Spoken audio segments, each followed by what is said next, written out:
I read a news article a while ago, which I wanted to briefly discuss. It reported on a case of suicide, which was caused by depression and severe grief. It is important for Muslims to strive in the obedience of Allah, the Exalted, by using the blessings He has granted them in ways pleasing to Him, as outlined in the Holy Quran and the traditions of the Holy Prophet Muhammad, peace and blessings be upon him, as he has guaranteed a good life in both worlds for the one who behaves in this manner. Chapter 16 and now, verse 97. Whoever does righteousness, whether male or female, while he is a believer, we will surely cause him to live a good life, and we will surely give them their reward in the hereafter according to the best of what they used to do. This good life will protect a Muslim from severe grief, depression, and other extreme moods and mental disorders which can destroy a person's life.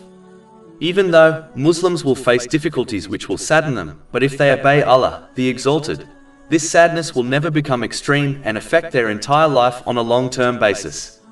This is because a Muslim who strives in the obedience of Allah, the Exalted, has an excellent reason to continue moving forward through their difficulty, without giving up and turning to depression and even suicide.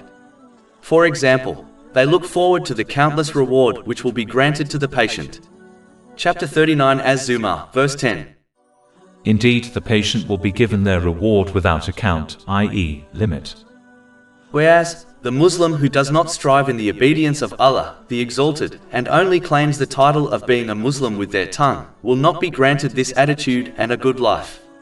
And whenever they face difficulties, it will drive them to extreme moods and mental disorders which will destroy their entire life.